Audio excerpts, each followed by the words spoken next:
Kwaku Manu for 8 years, free education by when Nyanyan Sasa Ubeko. Kwaku Manu, who win Nyansa won? Who win in the parking? When Nansa Kakrot win in the parking. Kwaku Manu, there be a wake up quite hot. Kwaku Manu, your person what's an over to you. Kwaku Jimmy, who are foot to be a Jimmy go to Kevin Delafo. So what Jimmy, a Kwaku Jimmy Najai? Yes, I for you, Obosia, I was here at Tripne at Denchemia Premier and a Bedauka. And Abofra, when I saw money, Mamma, Pentua, Empanetuda. Say something to say the Kwaku Manu was about trending more. Of course, which are Montreal with a special TikToker. Omoke can be part of another chimistic. Only Kokumani, you, Miss Mina fan someone. Or back country from Enra. Now Kokuman a buffon or what Kasa no can say a FIFA a subject and Kwasea for him. Kwasea Afrifa fene Kwasea for him. Sasamwa Kwaku Manu was what Okatakyie Afrifa for. Eti abanyanza for abedi kodi Kwaku Manu nsem no. Oma be chirechire mo se dabi. Omu chirechire mo no. Kwaku Manu wadi Otumfuo atem, wadi Asantehene ahemfo nyina atem. Panyini bi o wa Asantehene Kwaku Manu odi na atem. Agonafo nyina Kwaku Manu edi omu nyina atem. Ama esi aso shebe da mantino so de. Omo so to be power man Kwaku Manu. E bia Kwaku Manu asma kind of onti ase a.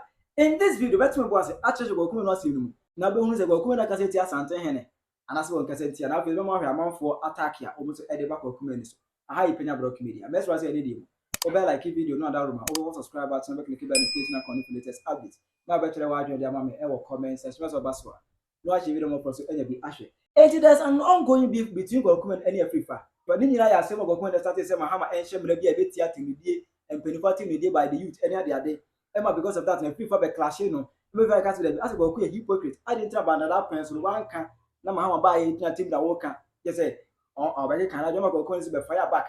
Kwaku be fire or yeah or drop videos be 3 and every man one say Kwaku enya carefulness or cast of ban so he can't survive it. I want some Payobi Kwaku Manu our year movie actor. I want some Payobi in his quest say or best serving the payments lesson or the menim echum first okofa tornado ebe see ho Emma Odidi, Mamma Mia Kusuabin water, man carry the view. The Coca Ibrahim Hama and a shag and Pahinachi, Obesi Hodidi Matem, man carry the view. And Nanu ya Wasabi Siho, Mene Kwasea or Shanere, Kwasea Toy, a Papui, Amatilla.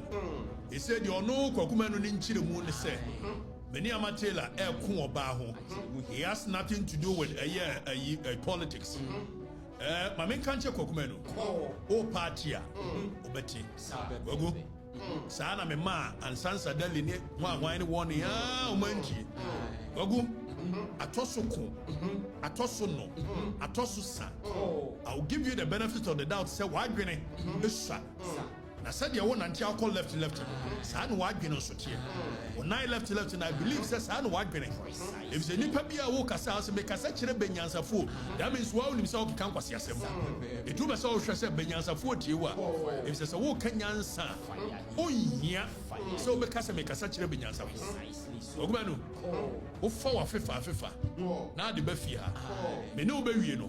One nam Kumasi Jum 4 man about 2 Jones show goes. And one annual Kwaku Manu challenge accepted. It Kwaku Manu buy him. Almost where you can be to the Afrifa, but I don't know the idea. I said, now no contraso. Kwasea Afrifa fene Kwasea for him. Edia will be on fan friendly and Kwasea for him. And a Jimmy for him. And he know what doing and he a Jimmy for him. And I'm Kwasea for him.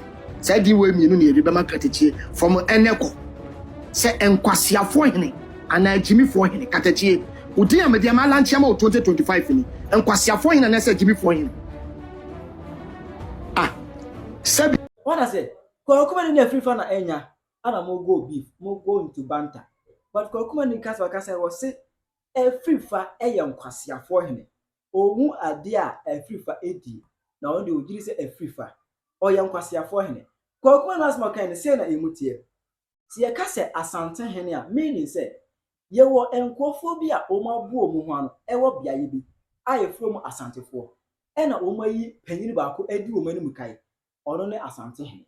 Si e ka Ghana president a kire say ye woni pakuo bi a o ma bo mu ano e wo ba bi a o mu ye Ghana fo ma ahoso ma o ma hyenso de baako ye from Ghana for eno mu aba adwembe ko yenyi nipa ba ko eni enu kan ono ne Ghana president saa na akọ ye ka gamancha just say onipa enkofuko bi a omu ye gafo a omu abo mu hanu ewo biaye ba ko bi eno mayi otitrani ba ko du boni kan as gamanche ono ne gamanche eni se Kwaku Manu ka se Afrifa ye nkwasiafo hene a kire se ye wo sebe enkwasiafo bi a omu abo mu hanu ewo biaye bi eno mu epe omu panyin edu manim kan edu mayi Afrifa se Afrifa edu manim as enkwasiafo na omu ho no no omu hene enti directly and indirectly Kwaku Manu pa kire se agonafo nyina ye nkwasiafo agonafo nyina he panyini akura dehye akoa de oti apakan mu agonafo nyina sebe omu ye nkwasiafo according to Kwaku Manu nsimo kan ye no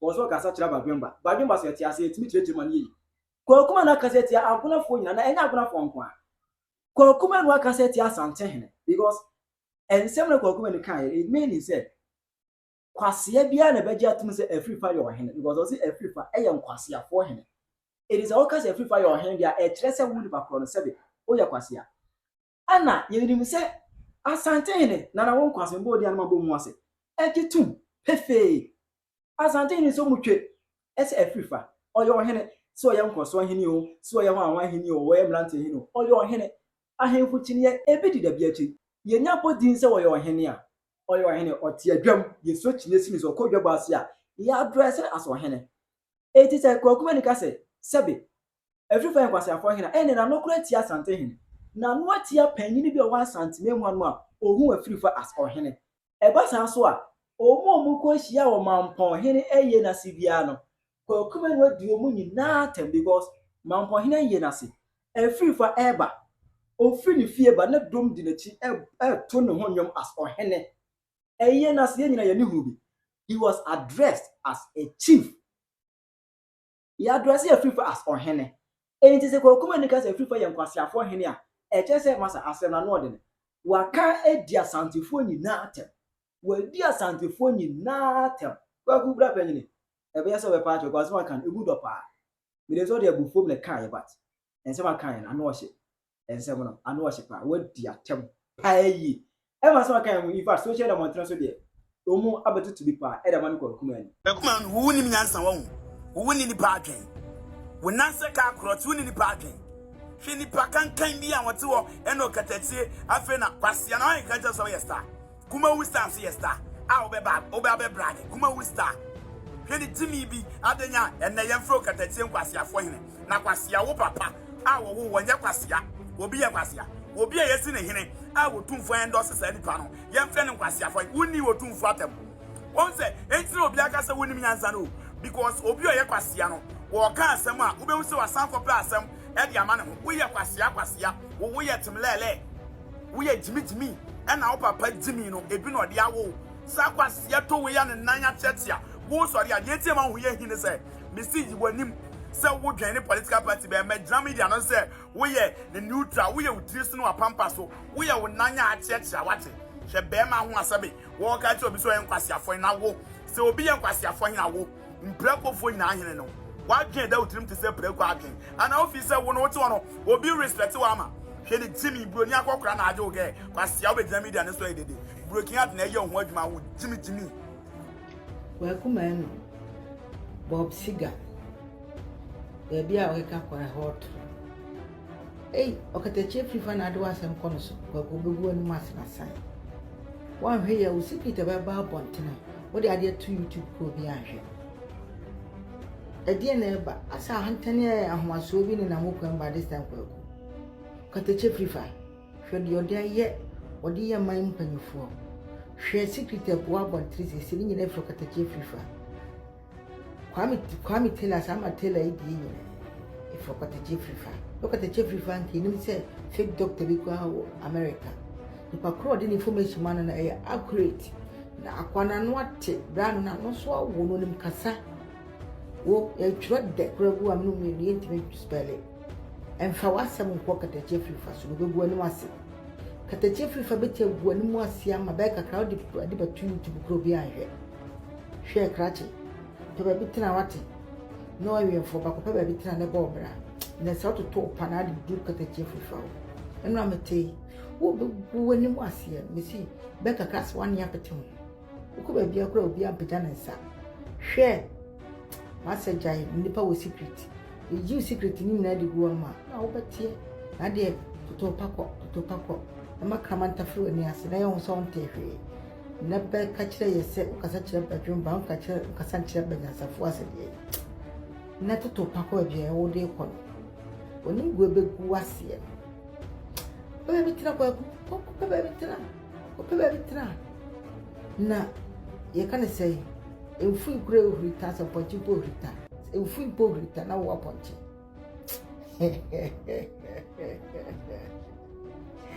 bɛbɛ tira wate mo bi bɔ no ntufo empanyifo na do ho bobo mu no nkyerɛ sɛ bɛ guarantee ama wo asɛm to wo bia bɛtwe ne ho hɔ na abɛte hɔ na wo bɛte na mame nkasa nkyɛ na mentufo ala nefa okura de kura wonti oti sɛ me am gina hɛ wo ni Okatakyie Afrifa ko mu ko bifu oi e ko de besie de be tufo ntie bete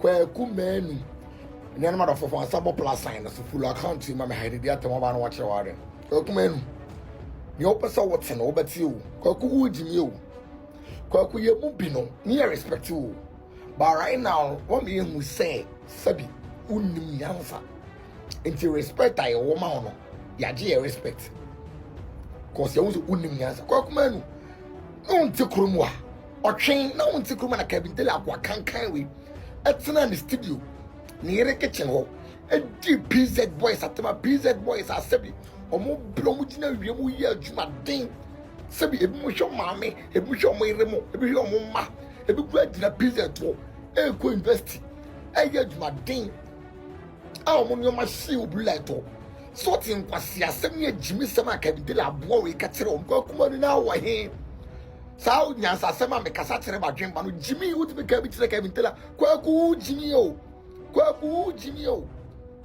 Kwaku jimi na sua nyansa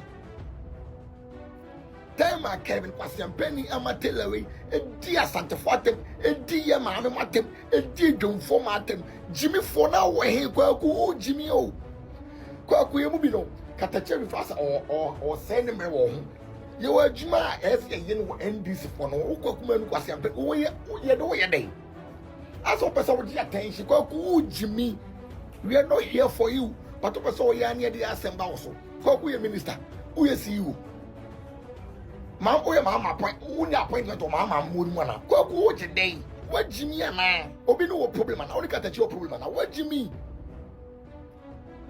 Kwaku ye tufu no wantia kwa antia de oja jimi no uwa futu bi jimi ko to Kevin Delafo so wa jimi Kwaku jimi na jai Kwaku Manu for 8 years free education by when nyanyansa so obeko uti jimi enu ho ama broni bi befa wo yire akoye ne defo so yire brofo no udi nkomo onu ka brofo ho ntumi nya no because of person kire say wakọ nanim wa upgrade still what dream will form to say tire adu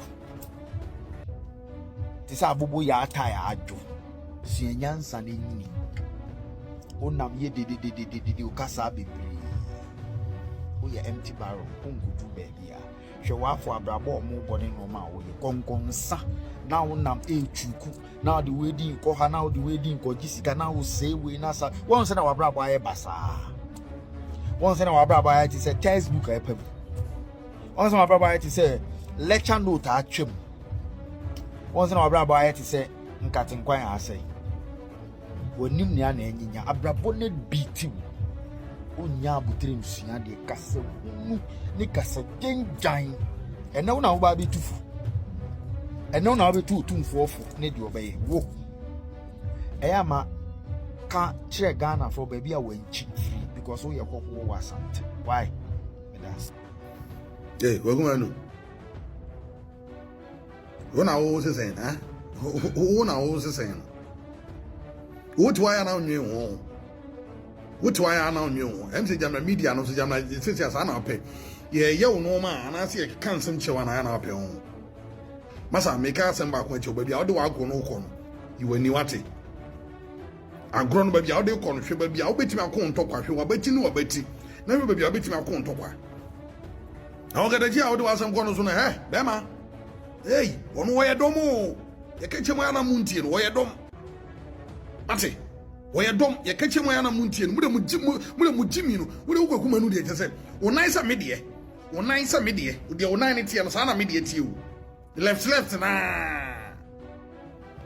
wo nan tan sa medie masa menfo wasam mfo Okatakyie so menfo wasam mfo no so so when you broken heart na sa wo hu papa wa dwon boni akokora na je wo yire jimi boni akokora e na je wo yire wona da ba wate wo de jimi no ye tu fa wo de wo ntie no wo jimi no fa sa akon no bra sa akwa no so wono wo ye dom o wo ye dom wo so wani sa no wani ne sa no no wate wani ne sa no no wo se mu na wo de na mo ma we mu na se ne ye mfa ye ni ntwa wo se mi si twa ho why am I dear be? Why am I dear be? Name say Jana Unkai. Why am I dear be pain? Unkai. If you do a me jaw movie cry. If you do a me jaw movie show, would it Jimmy no? So there no. Yate, Obeba. Musa Bama de Onyamre, Obeba. One way dear Kofano Quemu. A dear Kofano Quemu. Kwaku ye 240 na je Jimmy no na wo nyini wate ise nyame ya wadom wanya mpanyimfo bi anim adom bra ho ase na yedin na tawo yedin na tawo memfa ho me for Okatakyie nsem mu memfa ho for won say odema okon odema no odema osan wo ya de o prompt wo bo so wo ya de wo ka jai Kwaku jai minim si ye piapia wo se Jimmy na de wo timi si sambe yi wo de mo ani na ho na de wo Jimmy no e mo ani na ho ye tu for de mentie na koso ye saa na de wo pe no ye beti akire wo aban na wo pe no ye beti saa aban no ye beti ne de akire wo wo ya no waji wani so se na asa wo Jimmy na ye o so wo bia na de wo man we mo we dey fast and that street way no so that street way no yen cross my house easy sao masa hey take a break na Jimmy no take a break Jimmy na wo so sama Ghana for asamaba emotional blackmailer. I hope said they was starting with me akwewie wajepa video aponko papa bi kura afilika yesi dompa akotwa mansa awi atai no se kama botra onya yemtu into emotional blackmailer. I hope that they was starting with me akwewie make asa kire bajumba Kwaku Manu video am ye man enra no fan support plus and is full account in get about no short me wo hana madam for be texting say I don't me gina Kwaku Manu say adin na me so bro Kwaku Manu am gina na so nya bibia ho me na the politics system crown the politics there me say obi adi ko bibia na so be dey e be juno wo ye NDC na e ho na ma wasomju a adai ye na ba MPP be dai yi enka me dey na biaka politics the game of interest baby obi akwa na hotom na oko me obi any problem. But the take of Kwaku was saying, I'm here to the extent that what to grow him, and the school phone crank think. Nanado nana for one think. As so camera so to dear Kufu about Temsa. One make Kenya as a Simbia, and the crowd of say politicians in fountain. What to grow him in a sibi, Kevin Tiller was young Pennyway, and dear Santa for years. Yeah, my memory and another even.